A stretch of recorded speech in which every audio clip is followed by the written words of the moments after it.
ನಮಸ್ಕಾರ ಮಿತ್ರರೇ. ಜೀವನದಲ್ಲಿ ಅವಕಾಶ ಮತ್ತು ಸಮಯದ ಮೌಲ್ಯವು ಯಾವಾಗ ನಾವು ರಕ್ಷಣಾತ್ಮಕ ನಿಲುವಿನಿಂದ ಹೊರಬಂದು ಆಕ್ರಮಣಕಾರಿ ನಿರ್ಧಾರವನ್ನು ತೆಗೆದುಕೊಳ್ಳಬೇಕು ಎಂಬುದನ್ನು ಗುರುತಿಸಿದಾಗ ಸ್ಪಷ್ಟವಾಗುತ್ತದೆ. ಒಬ್ಬ ದಾರ್ಶನಿಕ ಹೇಳುವಂತೆ, ಸರಿಯಾದ ಸಮಯದಲ್ಲಿ ತೆಗೆದುಕೊಂಡ ಹೆಜ್ಜೆಯೇ ಇತಿಹಾಸವನ್ನು ಬದಲಾಯಿಸುತ್ತದೆ. ಹಲವು ಬಾರಿ ಕಠಿಣ ಪರಿಶ್ರಮದ ಫಲ ತಡವಾಗಿ ಸಿಗುತ್ತದೆ ಮತ್ತು ಕೆಲವೊಮ್ಮೆ ಒಂದು ವಿವೇಚನಾಯುಕ್ತ ಪ್ರಯತ್ನವು ಇಡೀ ಜೀವನವನ್ನೇ ಬದಲಾಯಿಸುತ್ತದೆ. ಇದೇ ವ್ಯತ್ಯಾಸವನ್ನು ನಾವು ಗ್ರಹಗಳ ಗೋಚಾರದಲ್ಲೂ ಕಾಣುತ್ತೇವೆ. ನಾನು ನಿಮ್ಮ ಆಸ್ಟ್ರೋ ಮಿತ್ರ ಮತ್ತು ಈ ವಿಡಿಯೋ ಕರ್ಕಾಟಕ ರಾಶಿ ಮತ್ತು ಕರ್ಕಾಟಕ ಲಗ್ನವಿರುವವರಿಗೆ ಡಿಸೆಂಬರ್ 9, 2025ರಿಂದ ಜೂನ್ 2026ರವರೆಗಿನ 6 ತಿಂಗಳ ಕಾಲಘಟ್ಟದ ಸಮಗ್ರ ವಿಶ್ಲೇಷಣೆಯನ್ನು ಪ್ರಸ್ತುತಪಡಿಸುತ್ತದೆ. ಈ ಅವಧಿಯಲ್ಲಿ ಮಂಗಳ ದೊಡ್ಡ ಬದಲಾವಣೆಯ ಸೂಚನೆ ನೀಡುತ್ತಿದ್ದಾನೆ. ರಾಹು ಕೆಲವು ರಹಸ್ಯ ಘಟನೆಗಳ ಪ್ರಭಾವಶಾಲಿ ಆಸೆಗಳೊಂದಿಗೆ ಕೆಲಸ ಮಾಡುತ್ತಿದ್ದಾನೆ ಮತ್ತು ಬೃಹಸ್ಪತಿ ನಿಮ್ಮ ರಕ್ಷಣೆಯ ಭರವಸೆ ನೀಡುತ್ತಿದ್ದಾನೆ. ಆದ್ದರಿಂದ ಇದು ತಯಾರಾಗುವ ವಿವೇಕ ಮತ್ತು ಧೈರ್ಯದ ಸಮಯವಾಗಿದೆ. ಮುಂಬರುವ ತಿಂಗಳುಗಳಲ್ಲಿ ಕೆಲವು ಹಳೆಯ ಸಾಲಗಳು ತೀರುತ್ತವೆ ಮತ್ತು ಅನೇಕ ದ್ವಂದ್ವಗಳು ನಿಮ್ಮ ಮುಂದೆ ತಲೆಬಾಗುತ್ತವೆ. ಆದರೆ ಸಂಬಂಧಗಳು ಮತ್ತು ಆರೋಗ್ಯದಲ್ಲಿ ಎಚ್ಚರಿಕೆ ಅಗತ್ಯ. ಆದ್ದರಿಂದ ಯೋಜನಾಬದ್ಧರಾಗಿರಿ, ಅಪಾಯಗಳನ್ನು ಅಂದಾಜು ಮಾಡಿ ಮತ್ತು ನಿರ್ಣಾಯಕ ಕ್ರಮಗಳನ್ನು ತೆಗೆದುಕೊಳ್ಳಿ. ನೀವು ಕರ್ಕಾಟಕ ರಾಶಿಯವರಾಗಿದ್ದರೆ ನಿಮ್ಮ ಜೀವನದ ಮುಂದಿನ ಹಂತಕ್ಕಾಗಿ ಈಗಲೇ ಸಮಯ ಮೀಸಲಿಡಿ. ಈ ವರದಾನ ಸ್ವರೂಪದ ಮಾರ್ಗದರ್ಶಿಯು ನಿಮ್ಮ 6 ತಿಂಗಳ ಪ್ರಾಯೋಗಿಕ ಯಶಸ್ಸಿನ ಮಾಪನ ಆಗಿರುತ್ತದೆ. ಭವಿಷ್ಯವಾಣಿಯನ್ನು ಕೇಳುವ ಮೊದಲು ತರ್ಕವನ್ನು ಅರ್ಥಮಾಡಿಕೊಳ್ಳುವುದು ಅವಶ್ಯಕ. ಇದಕ್ಕಾಗಿಯೇ ನಾವು ನಿಮ್ಮ ಕುಂಡಲಿಯ 3 ಮುಖ್ಯ ಗ್ರಹಗಳ ಸಮಗ್ರ ವಿಶ್ಲೇಷಣೆಯ ಮೂಲಕ ಉಪಯೋಗಿಸುತ್ತಿದ್ದೀವಿ. ಆದರೆ ಈ ಒಂದು ಬಾರಿ ನೀವು ಸ್ವಲ್ಪ ಕೂಗಬಹುದು. ಮುಖ್ಯ ಗ್ರಹಗಳ ಸಮಗ್ರ ವಿಶ್ಲೇಷಣೆಯನ್ನು ಪ್ರಸ್ತುತಪಡಿಸುತ್ತೇವೆ. ಮೊದಲ ಮತ್ತು ಅತಿ ದೊಡ್ಡ ಘಟನೆ ದ ಕಮಾಂಡರ್ ಅಂದರೆ ಮಂಗಳ. ಡಿಸೆಂಬರ್ 7, 2025ರಂದು ಮಂಗಳ ದೇವವ ಧನುರಾಶಿಗೆ ಪ್ರವೇಶಿಸಿದ್ದಾರೆ. ಕರ್ಕಾಟಕ ರಾಶಿಯವರಿಗೆ ಈ ಗೋಚಾರವು ನಿಮ್ಮ 6ನೇ ಭಾವದಲ್ಲಿ ನಡೆಯುತ್ತಿದೆ. 6ನೇ ಮನೆ ಯಾವುದು? ಇದು ರೋಗ, ಋಣ ಮತ್ತು ಶತ್ರುಗಳ ಮನೆ. ಮತ್ತು ಮಂಗಳ ಯಾರು? ಮಂಗಳ ಸೇನಾಧಿಪತಿ, ಶಕ್ತಿ ಮತ್ತು ಯುದ್ಧ. ಸೇನಾಧಿಪತಿ ಶತ್ರುಗಳ ಮನೆಗೆ ನುಗ್ಗಿದಾಗ ಅವನು ಅಲ್ಲಿ ಶಾಂತಿ ಮಾತುಕತೆ ನಡೆಸಲು ಹೋಗುವುದಿಲ್ಲ, ಅವನು ಅಲ್ಲಿ ವಿಜಯ ಸಾಧಿಸಲು ಹೋಗುತ್ತಾನೆ. ಜ್ಯೋತಿಷ್ಯದ ಭಾಷೆಯಲ್ಲಿ ಇದನ್ನು ಶತ್ರು ಹಂತ ಯೋಗ ಎಂದು ಕರೆಯಲಾಗುತ್ತದೆ. ಅಂದರೆ ಇದು ಆಕ್ಷನ್ ತೆಗೆದುಕೊಳ್ಳುವ ಸಮಯ. 2ನೇ ದೊಡ್ಡ ಶಕ್ತಿ ದೇವಗುರು ಬೃಹಸ್ಪತಿ, ದ ಪ್ರೊಟೆಕ್ಟರ್. ಡೇಟಾ ಪ್ರಕಾರ ಈ ಸಮಯದಲ್ಲಿ ಗುರು ನಿಮ್ಮ ಲಗ್ನ ಭಾವದಲ್ಲಿ ಅಂದರೆ ನಿಮ್ಮ ರಾಶಿಯಲ್ಲೇ ಇದ್ದಾರೆ. ಆದರೂ ಅಕ್ಟೋಬರ್ 4ರಿಂದ ಗುರು ವಕ್ರಿಯಾಗಿ ಚಲಿಸುತ್ತಿದ್ದಾರೆ ಮತ್ತು ಇದು ಜೂನ್ 2026ರವರೆಗೆ ಬಹಳ ಮುಖ್ಯವಾದ ಪಾತ್ರ ವಹಿಸಲಿದೆ. ಗುರು ಲಗ್ನದಲ್ಲಿ ಇರುವಾಗ ಅವರು ಹಂಸ ಮಹಾಪುರುಷ ರಾಜಯೋಗವನ್ನು ಉಂಟುಮಾಡುತ್ತಾರೆ. ಇದು ಒಂದು ದೈವಿಕ ಕವಚ ಅಥವಾ ರಕ್ಷಣಾ ಕವಚದಂತೆ ಕೆಲಸ ಮಾಡುತ್ತದೆ. ಅಂದರೆ ಮಂಗಳ ಮತ್ತು ರಾಹು ಎಷ್ಟೇ ಅಲ್ಲೋಲ ಕಲ್ಲೋಲ ಸೃಷ್ಟಿಸಿದರೂ ಕೊನೆಗೆ ಗುರು ನಿಮ್ಮನ್ನು ಉಳಿಸಿಕೊಳ್ಳುತ್ತಾರೆ ಮತ್ತು ನಿಮ್ಮ ಕೀರ್ತಿಗೆ ಧಕ್ಕೆ ಬಾರದಂತೆ ನೋಡಿಕೊಳ್ಳುತ್ತಾರೆ. 3ನೇ ಮತ್ತು ಅತ್ಯಂತ ಅಪಾಯಕಾರಿ ಆಟಗಾರ ರಾಹು, ದ ಇಲ್ಯೂಷನಿಸ್ಟ್. ರಾಹು ಈ ಸಮಯದಲ್ಲಿ ನಿಮ್ಮ 8ನೇ ಭಾವದಲ್ಲಿ ಕುಂಭರಾಶಿಯಲ್ಲಿ ಕುಳಿತಿದ್ದಾರೆ. 8ನೇ ಮನೆ ಹಠಾತ್ ಘಟನೆಗಳು, ಮೃತ್ಯುತುಲ್ಯ ಕಷ್ಟ ಮತ್ತು ಗುಪ್ತಧನದ್ದಾಗಿದೆ. ರಾಹು ಇಲ್ಲಿ ವಾಯುತತ್ವದ ಜೊತೆಗಿದ್ದಾರೆ. ಇದರರ್ಥ ನಿಮ್ಮ ಜೀವನದಲ್ಲಿ ಕೆಲವು ಘಟನೆಗಳು, ಅದು ಕಾಯಿಲೆಯಾಗಿರ್ಲಿ ಅಥವಾ ಹಣವಾಗಿರ್ಲಿ, ಬಿರುಗಾಳಿಯಂತೆ ಹಠಾತ್ ಬರಬಹುದು. ಈಗ ಇಲ್ಲೊಂದು ಬಹಳ ಆಸಕ್ತಿದಾಯಕವಾದ ತಾಂತ್ರಿಕ ಅಂಶ ಇದೆ. ಅದನ್ನು ನೀವು ಅರ್ಥ ಮಾಡಿಕೊಳ್ಳಬೇಕು. ಮಂಗಳ 6ನೇ ಮನೆಯಲ್ಲಿದ್ದಾರೆ ಮತ್ತು ಶನಿ ಮೀನ ರಾಶಿಯಲ್ಲಿದ್ದಾರೆ. ಶನಿ ಮತ್ತು ಮಂಗಳ ಒಬ್ಬರನ್ನೊಬ್ಬರು ನೋಡುತ್ತಿದ್ದಾರೆ. ಇದರ ಅರ್ಥವೇನು? ಮಂಗಳ ಹೇಳ್ತಾರೆ ಓಡು, ದಾಳಿ ಮಾಡು, ಬೇಗ ಮಾಡು. ಶನಿ ಹೇಳ್ತಾರೆ ನಿಲ್ಲು, ಯೋಚಿಸು, ಕಷ್ಟಪಡು. ಈ ತಳ್ಳುವ ಮತ್ತು ಎಳೆಯುವ ಪುಷ್ ಅಂಡ್ ಪುಲ್ ಪ್ರಕ್ರಿಯೆಯೇ ನಿಮ್ಮ ಮುಂದಿನ 6 ತಿಂಗಳ ಕಥೆಯನ್ನು ಬರೆಯಲಿದೆ. ನಿಮಗೆ ವೇಗ ಬೇಕು ಮತ್ತು ತಾಳ್ಮೆ ಕೂಡಬೇಕು. ಬನ್ನಿ ಈಗ ಜೀವನದ ಪ್ರತಿಯೊಂದು ಹಂತವನ್ನು ವಿವರವಾಗಿ ಆಳವಾಗಿ ಅರ್ಥ ಮಾಡಿಕೊಳ್ಳೋಣ.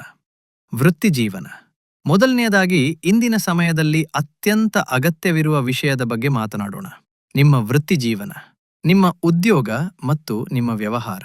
ಡಿಸೆಂಬರ್ 7, 2025ರಿಂದ ಮಂಗಳ ನಿಮ್ಮ 6ನೇ ಭಾವಕ್ಕೆ ಕಾಲಿಡುತ್ತಿದ್ದಂತೆ ನಿಮ್ಮ ಕೆಲಸದ ಸ್ಥಳದ ವಾತಾವರಣ ಸಂಪೂರ್ಣವಾಗಿ ಬದಲಾಗುತ್ತದೆ. ನೋಡಿ, ಮಂಗಳ ನಿಮ್ಮ 10ನೇ ಭಾವ ಅಂದರೆ ವೃತ್ತಿಜೀವನದ ಒಡೆಯ. ವೃತ್ತಿಜೀವನದ ಒಡೆಯ ಸ್ಪರ್ಧೆಯ ಮನೆಗೆ ಬಂದಾಗ ವ್ಯಕ್ತಿಯು ತನ್ನ ಪ್ರತಿಸ್ಪರ್ಧಿಗಳನ್ನು ಹೊಸಕಿ ಹಾಕುತ್ತಾನೆ. ಕಳೆದ ಕೆಲವು ಸಮಯದಿಂದ ಆಫೀಸ್ನಲ್ಲಿ ಯಾರಾದರೂ ಸಹೋದ್ಯೋಗಿ ನಿಮ್ಮ ವಿರುದ್ಧ ರಾಜಕೀಯ ಮಾಡುತ್ತಿದ್ದರೆ, ಅಥವಾ ಬಿಸ್ನೆಸ್ನಲ್ಲಿ ಯಾರಾದರೂ ಪ್ರತಿಸ್ಪರ್ಧಿ ನಿಮಗೆ ತೊಂದರೆ ಕೊಡುತ್ತಿದ್ದರೆ, ಇದು ಆಟ ಬದಲಾಗುವ ಸಮಯ. ನೀವೇನೂ ಮಾಡುವ ಅಗತ್ಯವಿಲ್ಲ. ನಿಮ್ಮ ಶಕ್ತಿ, ನಿಮ್ಮ ಕೆಲಸದ ವೇಗ ಎಷ್ಟು ತೀಕ್ಷ್ಣವಾಗಿರುತ್ತದೆ ಅಂದರೆ ನಿಮ್ಮ ಶತ್ರುಗಳು ತಾವಾಗಿಯೇ ಹಿಂದೆ ಉಳಿಯುತ್ತಾರೆ. ನೀವು ಪ್ರಾಬಲ್ಯ ಸಾಧಿಸುತ್ತೀರಿ. ಆದರೆ ಇಲ್ಲೊಂದು ಎಚ್ಚರಿಕೆಯೂ ಇದೆ. ಮಂಗಳನಿಗೆ ವಿಶ್ರಾಂತಿ ಇಷ್ಟವಿಲ್ಲ. ಈ ಅವಧಿಯಲ್ಲಿ, ವಿಶೇಷವಾಗಿ ಡಿಸೆಂಬರ್ 2025 ಮತ್ತು ಜನವರಿ 2026ರಲ್ಲಿ ನಿಮ್ಮನ್ನು ನಿಮ್ಮ ಕಂಫರ್ಟ್ ಝೋನ್ನಿಂದ ಹೊರಗೆ ತಳ್ಳಲಾಗುತ್ತದೆ. ಬಾಸ್ ನಿಮಗೆ ಕಡಿಮೆ ಡೆಡ್ಲೈನ್ ಇರುವ ಯಾವುದಾದರೂ ಪ್ರಾಜೆಕ್ಟ್ ನೀಡಬಹುದು. ನೀವು ಓವರ್ ಟೈಮ್ ಕೆಲಸ ಮಾಡಬೇಕಾಗಬಹುದು. ನಿಮ್ಮ ಮೇಲೆ ಹೆಚ್ಚು ಹೊರೆ ಹಾಕಲಾಗುತ್ತಿದೆ ಎಂದು ನಿಮಗೆ ಅನಿಸಬಹುದು. ಆದರೆ ಸ್ನೇಹಿತರೆ, ಜ್ಯೋತಿಷ್ಯದ ದೃಷ್ಟಿಕೋನದಿಂದ ಇದು ಹೊರೆಯಲ್ಲ, ಇದು ಬೆಳವಣಿಗೆಯ ಏಣಿ. ಶನಿ ಮತ್ತು ಮಂಗಳನ ದೃಷ್ಟಿ ಸಂಬಂಧ ಏರ್ಪಡುತ್ತಿರುವುದರಿಂದ ನೀವು ಈಗ ಪಡುವ ಕಷ್ಟಕ್ಕೆ ಜೂನ್ 2026ರಲ್ಲಿ ಬಡ್ತಿ ಅಥವಾ ದೊಡ್ಡ ಡೀಲ್ ರೂಪದಲ್ಲಿ ಫಲ ಸಿಗಲಿದೆ ಎಂದು ಇದು ಖಚಿತಪಡಿಸುತ್ತದೆ. ಶನಿ ಮತ್ತು ಕೇತುವಿನ ಪ್ರಭಾವ ಮಂಗಳನ ಮೇಲಿದೆ ಎಂದು ಡೇಟಾ ಹೇಳುತ್ತದೆ. ಇದನ್ನು ನಾವು ಕೌಶಲ್ಯ ವೃದ್ಧಿ ಯೋಗ ಎಂದು ಕರೆಯಬಹುದು. ನೀವು ಕರ್ಕಾಟಕ ರಾಶಿಯವರಾಗಿದ್ದು ನಿಮ್ಮ ಇಂಡಸ್ಟ್ರಿ ಬದಲಾಗುತ್ತಿದೆ.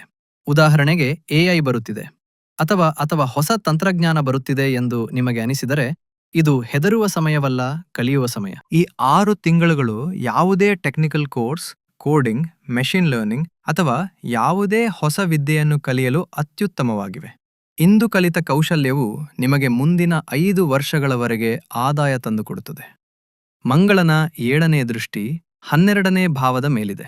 ಇದು ವಿದೇಶದ ಭಾವವಾಗಿದೆ ಮತ್ತು ಬಿಸ್ನೆಸ್ನ ಒಡೆಯನಾದ ಶನಿ ಮಂಗಳನನ್ನು ನೋಡುತ್ತಿದ್ದಾರೆ. ನೀವು ಆಮದು ರಫ್ತು ಕೆಲಸ ಮಾಡುತ್ತಿದ್ದರೆ ಅಥವಾ ವಿದೇಶಿ ಕಂಪನಿಗಳೊಂದಿಗೆ ವ್ಯವಹಾರ ನಡೆಸುತ್ತಿದ್ದರೆ ದೊಡ್ಡ ಲಾಭದ ಯೋಗಗಳು ಉಂಟಾಗುತ್ತಿವೆ. ಒಟ್ಟಾರೆಯಾಗಿ ವೃತ್ತಿಜೀವನಕ್ಕೆ ಇದು ಹೋರಾಟದ ಸಮಯವಾಗಬಹುದು, ಆದರೆ ಈ ಹೋರಾಟ ನಿಮ್ಮನ್ನು ಚಿನ್ನವನ್ನಾಗಿ ಮಾಡುತ್ತದೆ. ಹಿಂದೇಟು ಹಾಕಬೇಡಿ. ಹಣಕಾಸು ಮತ್ತು ಕಾನೂನು. ಈಗ ಮುಂದಿನ ಪ್ರಮುಖ ಘಟ್ಟಕ್ಕೆ ಹೋಗೋಣ. ಹಣ, ಆಸ್ತಿ ಮತ್ತು ಕೋರ್ಟ್ ಕಚೇರಿ. ಇಲ್ಲಿ ಪರಿಸ್ಥಿತಿ ಸ್ವಲ್ಪ ಜಟಿಲವಾಗಿದೆ, ಆದ್ದರಿಂದ ಗಮನವಿಟ್ಟು ಕೇಳಿ. 6ನೇ ಮನೆ ಕೇವಲ ಶತ್ರುಗಳದ್ದಲ್ಲ, ಸಾಲದ್ದೂ ಹೌದು. ಮಂಗಳ ಇಲ್ಲಿ ಬಹಳ ಬಲಶಾಲಿಯಾಗಿದ್ದಾರೆ. ನಿಮ್ಮ ಮೇಲೆ ಯಾವುದಾದರೂ ಹಳೆಯ ಸಾಲವಿದ್ದರೆ, ಯಾವುದಾದರೂ EMI ಹೊರೆಯಾಗಿದ್ದರೆ, ಡಿಸೆಂಬರ್ನಿಂದ ಮಾರ್ಚ್ ನಡುವೆ ನಿಮಗೆ ಹಣ ಸಂಪಾದಿಸುವ ಎಂತಹ ಅವಕಾಶಗಳು ಸಿಗುತ್ತವೆ ಎಂದರೆ ನೀವು ನಿಮ್ಮ ಹಳೆಯ ಸಾಲವನ್ನು ತೀರಿಸಬಹುದು. ಬಿಸ್ನೆಸ್ ಹೆಚ್ಚಿಸಲು ನಿಮಗೆ ಹೊಸ ಸಾಲದ ಅಗತ್ಯವಿದ್ದರೆ ಅದೂ ಕೂಡ ಈ ಸಮಯದಲ್ಲಿ ಸುಲಭವಾಗಿ ಮಂಜೂರಾಗುತ್ತದೆ. ಆದರೆ ನಾಣ್ಯದ ಇನ್ನೊಂದು ಮುಖವೂ ಇದೆ. ಮಂಗಳ 6ನೇ ಮನೆಯಲ್ಲಿ ಕುಳಿತು ತನ್ನ 7ನೇ ದೃಷ್ಟಿಯನ್ನು ನಿಮ್ಮ 12ನೇ ಭಾವ ಅಂದರೆ ಖರ್ಚುಗಳ ಮನೆಯ ಮೇಲೆ ಹಾಕುತ್ತಿದ್ದಾರೆ. 19ನೇ ಭಾವ ವ್ಯಯ ಮತ್ತು ಹಾನಿಯದ್ದಾಗಿದೆ. ಮಂಗಳ ಯಂತ್ರೋಪಕರಣ, ಎಲೆಕ್ಟ್ರಾನಿಕ್ಸ್ ಮತ್ತು ಅಗ್ನಿಯ ಕಾರಕ. ಈ ಅವಧಿಯಲ್ಲಿ ನೀವು ಹಠಾತ್ ಕೆಟ್ಟು ಹೋಗುವಿಕೆಯನ್ನು ಎದುರಿಸಬೇಕಾಗಬಹುದು. ನಿಮ್ಮ ವಾಹನ ಹಠಾತ್ ಕೆಟ್ಟು ಹೋಗಬಹುದು ಮತ್ತು ರಿಪೇರಿಗೆ ದೊಡ್ಡ ಖರ್ಚು ಬರಬಹುದು. ಮನೆಯ ಯಾವುದಾದರೂ ದುಬಾರಿ ಗ್ಯಾಜೆಟ್, ಉದಾಹರಣೆಗೆ AC, ಫ್ರಿಡ್ಜ್ ಅಥವಾ ಲ್ಯಾಪ್ಟಾಪ್ ಕೈಕೊಡಬಹುದು. ಆದ್ದರಿಂದ ನನ್ನ ಸಲಹೆ, ಒಂದು ತುರ್ತು ನಿಧಿ ಇಟ್ಟುಕೊಳ್ಳಿ. ಹಣ ಖಂಡಿತವಾಗಿಯೂ ಬರುತ್ತದೆ, ಆದರೆ ಅದು ಹೋಗುವ ದಾರಿಗಳನ್ನು ಮೊದಲೇ ಸಿದ್ಧಪಡಿಸಿಕೊಂಡಿರುತ್ತದೆ. ಈಗ 8ನೇ ಮನೆಯ ರಾಹುವಿನ ಬಗ್ಗೆ ಮಾತನಾಡೋಣ. ರಾಹು ಕುಂಭರಾಶಿಯಲ್ಲಿದ್ದಾರೆ ಮತ್ತು ಶತಭಿಷ ನಕ್ಷತ್ರದಲ್ಲಿದ್ದಾರೆ. 8ನೇ ಮನೆ ಪಿತ್ರಾರ್ಜಿತ ಆಸ್ತಿ, ವಿಮೆ ಮತ್ತು ಲಾಟರಿಯದ್ದಾಗಿದೆ. ಕರ್ಕಾಟಕ ರಾಶಿಯವರಿಗೆ ಇದು ಒಂದು ಅನಿರೀಕ್ಷಿತ ಲಾಭದ ಯೋಗವನ್ನು ಉಂಟುಮಾಡುತ್ತಿದೆ. ಯಾವುದಾದರೂ ಹಳೆಯ ಸಿಲುಕಿಕೊಂಡಿದ್ದ ಪಾಲಿಸಿ ಮೆಚ್ಯೂರ್ ಆಗಬಹುದು. ಅತ್ತೆ ಮನೆಯ ಕಡೆಯಿಂದ ಆರ್ಥಿಕ ಸಹಾಯ ಸಿಗಬಹುದು. ಆದರೆ ಎಚ್ಚರ, ರಾಹು ದುರಾಸೆ ಕೂಡ ಹೌದು. 8ನೇ ಮನೆಯ ರಾಹು ನಿಮ್ಮನ್ನು ಬೇಗ ಶ್ರೀಮಂತರಾಗುವ ಸ್ಕೀಮ್ಗಳ ಕಡೆಗೆ ಆಕರ್ಷಿಸುತ್ತಾರೆ. ಹಣ ಡಬಲ್ ಮಾಡುವ ಸ್ಕೀಮ್ಗಳು, ಇಂಟ್ರಾಡೇ ಟ್ರೇಡಿಂಗ್ ಅಥವಾ ಜೂಜು, ಇವುಗಳಿಂದ ಗಾವುದ ದೂರವಿರಿ. ರಾಹು ಮೊದಲು ಗೆಲ್ಲಿಸುತ್ತಾನೆ ಮತ್ತು ನಂತರ ಎಲ್ಲವನ್ನೂ ಕಿತ್ತುಕೊಡುತ್ತಾನೆ. ಕಷ್ಟಪಟ್ಟು ದುಡಿಯದ ಹಣದ ಮೇಲೆ ನಂಬಿಕೆ ಇಡಬೇಡಿ. ನಿಮ್ಮದೇನಾದರೂ ಕೋರ್ಟ್ ಕೇಸ್ ನಡೆಯುತ್ತಿದ್ದರೆ, ವಿಶೇಷವಾಗಿ ಜಮೀನು ಅಥವಾ ಹಣಕಾಸಿನ ವ್ಯವಹಾರಕ್ಕೆ ಸಂಬಂಧಿಸಿದಂತೆ ಜನವರಿ 2026ರವರೆಗೆ ತೀರ್ಪು ನಿಮ್ಮ ಪರವಾಗಿ ಬರುವ ಬಹಳ ಬಲವಾದ ಯೋಗಗಳಿವೆ. ಮಂಗಳ ನಿಮಗೆ ವಿಜಯವನ್ನು ತಂದುಕೊಡುತ್ತಾರೆ. ಸಂಬಂಧಗಳು. ಸ್ನೇಹಿತರೆ, ಹಣ ಮತ್ತು ವೃತ್ತಿಜೀವನ ಸರಿಯೇ, ಆದರೆ ಜೀವನದ ನಿಜವಾದ ಬಂಡವಾಳ ನಮ್ಮ ಸಂಬಂಧಗಳು. ಮತ್ತು ನಿಜ ಹೇಳಬೇಕೆಂದರೆ ಇದು ಮುಂದಿನ 6 ತಿಂಗಳು ನೀವು ಹೆಚ್ಚು ಜಾಗರೂಕರಾಗಿರಬೇಕಾದ ಭಾಗವಾಗಿದೆ. ಮಂಗಳ ನಿಮ್ಮ 5ನೇ ಭಾವ, ಅಂದರೆ ಪ್ರೇಮದ ಒಡೆಯ. ಆದರೆ ಈಗ ಅವರು ಎಲ್ಲಿಗೆ ಹೋಗ್ತಿದ್ದಾರೆ? ಅವರು ಎಲ್ಲಿಗೆ ಹೋಗುತ್ತಿದ್ದಾರೆ? 6ನೇ ಭಾವಕ್ಕೆ. ಮತ್ತು ಅವರ ಮೇಲೆ ಯಾರ ದೃಷ್ಟಿ ಇದೆ? ಶನಿ ಮತ್ತು ಕೇತುವಿನ ದೃಷ್ಟಿ. ಜ್ಯೋತಿಷ್ಯದಲ್ಲಿ ಇದನ್ನು ಒಂದು ಅಪಾಯಕಾರಿ ಯೋಗ ಎಂದು ಪರಿಗಣಿಸಲಾಗುತ್ತದೆ. ಪ್ರೇಮ ಸಂಬಂಧಗಳಲ್ಲಿ ಅಹಂನ ಘರ್ಷಣೆ ಬಹಳ ಹೆಚ್ಚಾಗುತ್ತದೆ. ಸಣ್ಣ ಪುಟ್ಟ ವಿಷಯಗಳು, ಉದಾಹರಣೆಗೆ, ನೀನು ಫೋನ್ ಯಾಕೆ ರಿಸೀವ್ ಮಾಡಿಲ್ಲ, ನೀನು ಹಾಗೆ ಯಾಕೆ ಹೇಳಿದೆ, ಒಂದು ದೊಡ್ಡ ಜಗಳದ ರೂಪ ಪಡೆಯಬಹುದು. ಮಂಗಳ ಅಗ್ನಿ. ನಿಮ್ಮೊಳಗೆ ಕೋಪ ಮತ್ತು ಕಿರಿಕಿರಿ ಹೆಚ್ಚಾಗಿರುತ್ತದೆ ಮತ್ತು ನೀವು ಅರಿವಿಲ್ಲದೆಯೇ ನಿಮ್ಮ ಸಂಗಾತಿಯ ಬಳಿ ಸಂಬಂಧದಲ್ಲಿ ಬಿರುಕು ಮೂಡಿಸುವಂತಹ ಮಾತನ್ನು ಆಡಬಹುದು. ಇಲ್ಲಿ ನೀವು ಮೌನದ ಅಸ್ತ್ರವಸ್ತ್ರವನ್ನು ಬಳಸಬೇಕಾಗುತ್ತದೆ. ಕೋಪ ಬಂದಾಗ ಪ್ರತಿಕ್ರಿಯಿಸಬೇಡಿ. ವಿವಾಹಿತ ದಂಪತಿಗಳಿಗೆ ಮಂಗಳ 6ನೇ ಮನೆಯಲ್ಲಿದ್ದಾರೆ. ಇದು 7ನೇ ಮನೆಯಿಂದ 12ನೇ ಮನೆ. ಇದರರ್ಥ ಜೀವನ ಸಂಗಾತಿಯ ಆರೋಗ್ಯಕ್ಕೆ ಹಾನಿ. ನಿಮ್ಮ ಸಂಗಾತಿಗೆ ಆರೋಗ್ಯ ಸಂಬಂಧಿ ತೊಂದರೆಗಳು ಎದುರಾಗಬಹುದು. ಇದರಿಂದ ಮನೆಯ ವಾತಾವರಣ ಉದ್ವಿಗ್ನವಾಗಿರುತ್ತದೆ. ಆದರೆ ಒಂದು ಒಳ್ಳೆಯ ಸುದ್ದಿಯೂ ಇದೆ. ದೇವಗುರು ಬೃಹಸ್ಪತಿ ನಿಮ್ಮ ಲಗ್ನದಲ್ಲಿ ಕುಳಿತು ತಮ್ಮ 7ನೇ ದೃಷ್ಟಿಯನ್ನು ನಿಮ್ಮ 7ನೇ ಭಾವ, ಅಂದರೆ ವಿವಾಹದ ಮನೆಯ ಮೇಲೆ ಹಾಕುತ್ತಿದ್ದಾರೆ. ಇದು ಸಂಜೀವಿನಿ ಬೂಟಿಯಂತೆ ಕೆಲಸ ಮಾಡುತ್ತದೆ. ಮಂಗಳ ಜಗಳ ಮಾಡಿಸಿದರೂ, ರಾಹು ಸಂಶಯ ಹುಟ್ಟಿಸಿದರೂ, ಗುರುವಿನ ಆಶೀರ್ವಾದ ನಿಮ್ಮ ಸಂಬಂಧ ಮುರಿಯಲು ಬಿಡುವುದಿಲ್ಲ. ಪರಿಸ್ಥಿತಿಯನ್ನು ಹೇಗೆ ನಿಭಾಯಿಸಬೇಕು ಎಂಬ ವಿವೇಕವನ್ನು ಅವರು ನಿಮಗೆ ನೀಡುತ್ತಾರೆ. ಯಾರು ಅವಿವಾಹಿತರೋ ಮತ್ತು ಮದುವೆಗಾಗಿ ಸಂಬಂಧ ಹುಡುಕುತ್ತಿದ್ದಾರೋ ಅವರಿಗೆ ಜೂನ್ 2026ರವರೆಗಿನ ಸಮಯ ಬಹಳ ಶುಭವಾಗಿದೆ. ಗುರುವಿನ ಕೃಪೆಯಿಂದ ಮಾತುಕತೆ ಪಕ್ಕಾ ಆಗಬಹುದು. ರಾಹುವಿನ ದೃಷ್ಟಿ ನಿಮ್ಮ 2ನೇ ಭಾವ, ಅಂದರೆ ಕುಟುಂಬದ ಮೇಲಿದೆ. ರಾಹು ರಾಜತಾಂತ್ರಿಕತೆ ನೀಡುತ್ತಾರೆ, ಆದರೆ ಕೆಲವೊಮ್ಮೆ ಕಹಿ ಮಾತುಗಳನ್ನೂ ನೀಡುತ್ತಾರೆ. ಕುಟುಂಬದಲ್ಲಿ, ವಿಶೇಷವಾಗಿ ಪಿತ್ರಾರ್ಜಿತ ಆಸ್ತಿಗೆ ಸಂಬಂಧಿಸಿದಂತೆ ಒಡಹುಟ್ಟಿದವರೊಂದಿಗೆ ವಿವಾದ ಉಂಟಾಗಬಹುದು. ನನ್ನ ಸಲಹೆ ಏನೆಂದರೆ, ಮುಂದಿನ 6 ತಿಂಗಳವರೆಗೆ ಆಸ್ತಿ ಹಂಚಿಕೆ ಅಥವಾ ಆಸ್ತಿ ಸಂಬಂಧಿತ ಯಾವುದೇ ದೊಡ್ಡ ಚರ್ಚೆಯನ್ನು ಕುಟುಂಬದಲ್ಲಿ ಮಾಡಬೇಡಿ. ಸಮಯ ಅನುಕೂಲಕರವಾಗಿಲ್ಲ. ತಪ್ಪು ತಿಳುವಳಿಕೆಗಳು ಉಂಟಾಗಬಹುದು. ಗೃಹಿಣಿಯರು. ಈಗ ನಾನು ವಿಶೇಷವಾಗಿ ನಮ್ಮ ಮನೆಯ ಹೋಮ್ ಮೇಕರ್ಸ್, ಅಂದರೆ ಗೃಹಿಣಿಯರ ಬಗ್ಗೆ ಮಾತನಾಡಲು ಬಯಸುತ್ತೇನೆ. ನೀವು ಮನೆಯ ಅಡಿಪಾಯ ಮತ್ತು ಗ್ರಹಗಳ ಈ ಚಲನೆ ನಿಮ್ಮ ದಿನನಿತ್ಯದ ಜೀವನದ ಮೇಲೆ ಬಹಳ ಆಳವಾದ ಪ್ರಭಾವ ಬೀರಲಿದೆ. ಡಿಸೆಂಬರ್ 7ರಿಂದ ಮಂಗಳ ನಿಮ್ಮ 6ನೇ ಭಾವಕ್ಕೆ ಬಂದಿದ್ದಾರೆ. 6ನೇ ಮನೆ ಕೇವಲ ಶತ್ರುಗಳದ್ದಲ್ಲ, ನಮ್ಮ ಕೆಲಸದವರು ಮತ್ತು ಸಹಾಯಕರದ್ದೂ ಹೌದು. ಮುಂದಿನ 1.5 ತಿಂಗಳು, ಅಂದರೆ ಡಿಸೆಂಬರ್ ಮತ್ತು ಜನವರಿಯಲ್ಲಿ, ನಿಮ್ಮ ಕೆಲಸದವರು, ಅಡುಗೆಯವರು ಅಥವಾ ಡ್ರೈವರ್ಗಳ ಜೊತೆ ನೀವು ಬಹಳ ತಾಳ್ಮೆಯಿಂದಿರಬೇಕು. ಮಂಗಳನ ಶಕ್ತಿಯ ಕಾರಣ ಸಣ್ಣ ಪುಟ್ಟ ವಿಷಯಗಳಿಗೆ ಅವರೊಂದಿಗೆ ವಾಗ್ವಾದ ಉಂಟಾಗಬಹುದು. ಅವರು ಹಠಾತ್ ರಜೆ ಹಾಕಬಹುದು ಅಥವಾ ಕೆಲಸ ಬಿಡಬಹುದು. ಈ ಸಮಯದಲ್ಲಿ ಕೋಪದಿಂದ ಕೆಲಸ ತೆಗೆದುಕೊಳ್ಳಬೇಡಿ ಎಂಬುದು ನನ್ನ ಸಲಹೆ. ಇಲ್ಲದಿದ್ದರೆ ಮನೆಯ ಸಂಪೂರ್ಣ ನಿರ್ವಹಣೆ ಕೆಡಬಹುದು. ರಾಹು ನಿಮ್ಮ 8ನೇ ಮನೆಯಲ್ಲಿ ಕುಳಿತಿದ್ದಾರೆ. ಜ್ಯೋತಿಷ್ಯದಲ್ಲಿ 8ನೇ ಭಾವ ಅತ್ತೆ ಮನೆಯದ್ದಾಗಿದೆ. ರಾಹು ಇಲ್ಲಿ ತಪ್ಪು ತಿಳುವಳಿಕೆ ಉಂಟು ಮಾಡಬಹುದು. ಅತ್ತೆ ಮಾವ ಅಥವಾ ನಾದಿನಿಯ ಜೊತೆ ಯಾವುದಾದರೂ ಹಳೆಯ ವಿಷಯಕ್ಕೆ ಸಂಬಂಧಿಸಿದಂತೆ ಒತ್ತಡ ಉಂಟಾಗಬಹುದು. ನೀವು ಹೇಳದ ಮಾತನ್ನು ತಪ್ಪಾಗಿ ಅರ್ಥೈಸಿಕೊಳ್ಳಬಹುದು. ಇಲ್ಲಿ ನೀವು ಡಿಪ್ಲೊಮಸಿಯಿಂದ, ಜಾಣ್ಮೆಯಿಂದ ಕೆಲಸ ಮಾಡಬೇಕು. ಕೇಳಿಬರುವ ಮಾತುಗಳಿಗೆ ಪ್ರತಿಕ್ರಿಯಿಸಬೇಡಿ. ಈ ಪಾಯಿಂಟ್ ಬಹಳ ಮುಖ್ಯ. ಮಂಗಳ ಅಗ್ನಿತತ್ವ ಮತ್ತು ಅವರು ರೋಗಭಾವದಲ್ಲಿ ಕುಳಿತಿದ್ದಾರೆ. ನೀವು ಅಡುಗೆ ಮನೆಯಲ್ಲಿ ಕೆಲಸ ಮಾಡುವಾಗ ಬೆಂಕಿ ಮತ್ತು ಚಾಕುವಿನ ಬಗ್ಗೆ ಬಹಳ ಎಚ್ಚರದಿಂದಿರಿ. ಆತುರದಲ್ಲಿ ಕೈ ಕತ್ತರಿಸಿಕೊಳ್ಳುವ ಅಥವಾ ಸುಟ್ಟುಕೊಳ್ಳುವ ಭಯವಿದೆ. ಗ್ಯಾಸ್ ಸಿಲಿಂಡರ್ ಅಥವಾ ಎಲೆಕ್ಟ್ರಿಕಲ್ ಉಪಕರಣಗಳನ್ನು ಪರೀಕ್ಷಿಸುತ್ತಿರಿ.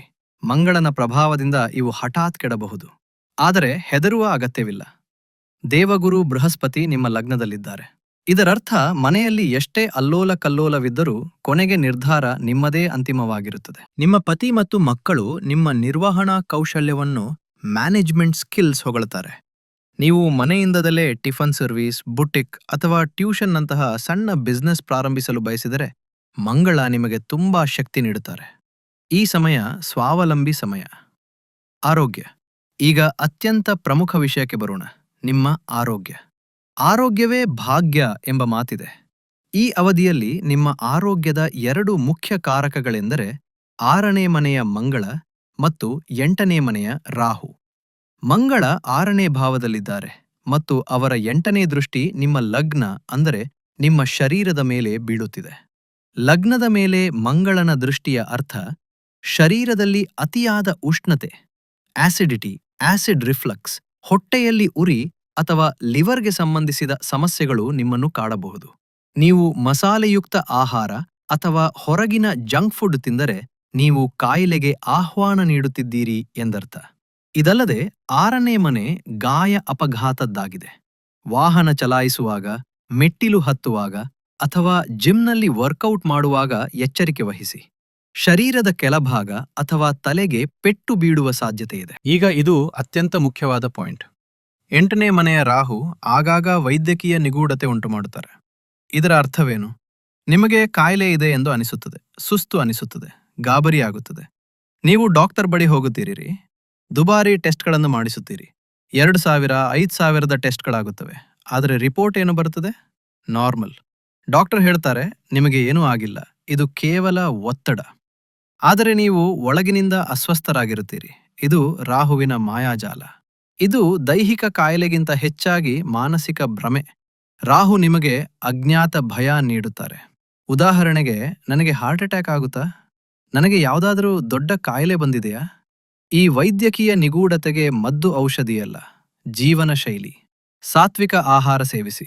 ಬೆಳಿಗ್ಗೆ 4ರಿಂದ 5 ಗಂಟೆಯ ನಡುವೆ ಏಳಿರಿ. ಮತ್ತು ಅತ್ಯಂತ ಮುಖ್ಯ, ನಿಮ್ಮನ್ನು ಯಾವುದಾದರೂ ಕೆಲಸದಲ್ಲಿ ಬ್ಯುಸಿಯಾಗಿಟ್ಟುಕೊಳ್ಳಿ. ಖಾಲಿ ಮನಸ್ಸು ರಾಹುವಿನ ಮನೆ. ಹಾಗಾಗಿ ಸ್ನೇಹಿತರೆ, ನಾವು ಬಹಳ ಆಳವಾಗಿ ಪ್ರತಿಯೊಂದು ಹಂತವನ್ನೂ ನೋಡಿದ್ದೇವೆ. ಈಗ ಈ 6 ತಿಂಗಳ ಪಯಣವನ್ನು ಕೆಲವೇ ಶಬ್ದಗಳಲ್ಲಿ ಹೇಳಬೇಕೆಂದರೆ ಅದು ಏನಾಗಿರುತ್ತದೆ? ವೃತ್ತಿ ಜೀವನದಲ್ಲಿ ನೀವು ತಡೆಯಲಾರದವರಾಗಿ ಇರುತ್ತೀರಿ. ಶತ್ರುಗಳು ಸೋಲುತ್ತಾರೆ, ಕೆಲಸದ ಹೊರೆ ಹೆಚ್ಚಾಗುತ್ತದೆ, ಆದರೆ ಯಶಸ್ಸು ದೊಡ್ಡದಾಗಿರುತ್ತದೆ. ಹಣದ ವಿಷಯದಲ್ಲಿ ಹಳೆಯ ಸಾಲ ತೀರುತ್ತದೆ, ಆದರೆ ಗ್ಯಾಜೆಟ್ಸ್ ಮತ್ತು ಆರೋಗ್ಯದ ಮೇಲೆ ಖರ್ಚಾಗುತ್ತದೆ. ಸಂಬಂಧಗಳಲ್ಲಿ ರೆಡ್ ಅಲರ್ಟ್ ಇದೆ. ಕೋಪ ಮತ್ತು ಅಹಂಕಾರದಿಂದ ಮನೆಯ ವಾತಾವರಣ ಕೆಡಬಹುದು. ಮತ್ತು ಆರೋಗ್ಯದಲ್ಲಿ ಹೊಟ್ಟೆಯ ಸಮಸ್ಯೆಗಳು ಮತ್ತು ಮಾನಸಿಕ ಭ್ರಮೆಯಿಂದ ಪಾರಾಗಬೇಕಾಗುತ್ತದೆ. ಈ ದಿನಾಂಕಗಳನ್ನು ನಿಮ್ಮ ಕ್ಯಾಲೆಂಡರ್ನಲ್ಲಿ ಮಾರ್ಕ್ ಮಾಡಿಕೊಳ್ಳಿ. ಡಿಸೆಂಬರ್ 7, 2025ರಿಂದ ಜನವರಿ 16, 2026. ಈ 45 ದಿನಗಳು ಮಂಗಳನ ಪ್ರಭಾವ ಉತ್ತುಂಗದಲ್ಲಿರುತ್ತದೆ. ಇದು ನಿಮಗೆ ಅತಿ ಹೆಚ್ಚು ಕೋಪ ಬರುವ ಮತ್ತು ಅತಿ ಹೆಚ್ಚು ಶಕ್ತಿ ಸಿಗುವ ಸಮಯವಾಗಿದೆ. ಈ ಸಮಯದಲ್ಲಿ ದೊಡ್ಡ ನಿರ್ಧಾರಗಳನ್ನು ತೆಗೆದುಕೊಳ್ಳಿ, ಆದರೆ ಶಾಂತ ಮನಸ್ಸಿನಿಂದ. ಅಕ್ಟೋಬರ್ 4ರಿಂದ ನಡೆಯುತ್ತಿರುವ ಗುರು ವಕ್ರಿ. ಇದು ಜೂನ್ 2026ರವರೆಗೆ ಪ್ರಭಾವ ಬೀರುತ್ತದೆ. ಹಳೆಯ ಬಾಕಿ ಉಳಿದ ಕೆಲಸಗಳನ್ನು ಮುಗಿಸಲು ಇದು ಬೆಸ್ಟ್ ಸಮಯ. ಜೂನ್ 2026. ಜೂನ್ ಬರುತ್ತಿದ್ದಂತೆ ಗುರು ಮಾರ್ಗಿಯಾಗುತ್ತಾರೆ ಮತ್ತು ಮಂಗಳ ತಮ್ಮ ಸ್ಥಾನ ಬದಲಿಸಿರುತ್ತಾರೆ. ಆಗ ಕಳೆದ 6 ತಿಂಗಳ ಕಷ್ಟಕ್ಕೆ ಫಲ ಸಿಕ್ಕಿದೆ ಮತ್ತು ನೀವು ಜೀವನದ ಒಂದು ಹೊಸ ಹಂತದಲ್ಲಿದ್ದೀರಿ ಎಂದು ನಿಮಗೆ ಅರಿವಾಗುತ್ತದೆ. ಸಮಸ್ಯೆಗಳ ಬಗ್ಗೆ ಮಾತನಾಡಿದ್ದು ಆಯಿತು, ಈಗ ಪರಿಹಾರದ ಬಗ್ಗೆ ಮಾತನಾಡೋಣ. ನಮ್ಮ ಶಾಸ್ತ್ರಗಳಲ್ಲಿ ಎಂತಹ ಸಣ್ಣ ಪುಟ್ಟ ಪರಿಹಾರಗಳನ್ನು ನೀಡಲಾಗಿದೆ ಎಂದರೆ ಅವು ಎಂತಹ ದೊಡ್ಡ ಗ್ರಹ ದೋಷವನ್ನೂ ನಿವಾರಿಸಬಲ್ಲವು. ಕರ್ಕಾಟಕ ರಾಶಿಯವರೇ, ನೀವು ಈ ಅವಧಿಯಲ್ಲಿ ಈ 3-4 ಪರಿಹಾರಗಳನ್ನು ತಪ್ಪದೆ ಮಾಡಬೇಕು. ಮೊದಲನೆಯದಾಗಿ ಮಂಗಳ ಶಾಂತಿಗಾಗಿ. ಮಂಗಳ 6ನೇ ಮನೆಯಲ್ಲಿದ್ದಾರೆ ಮತ್ತು ಬಹಳ ಆಕ್ರಮಣಕಾರಿಯಾಗಿದ್ದಾರೆ. ಆದ್ದರಿಂದ ನಾವು ಹನುಮಂತನ ಶರಣು ಹೋಗಬೇಕು. ಪ್ರತಿ ಮಂಗಳವಾರ ಸಂಜೆ ಹನುಮಂತನ ಮುಂದೆ 2 ದೀಪಗಳನ್ನು ಹಚ್ಚಿ.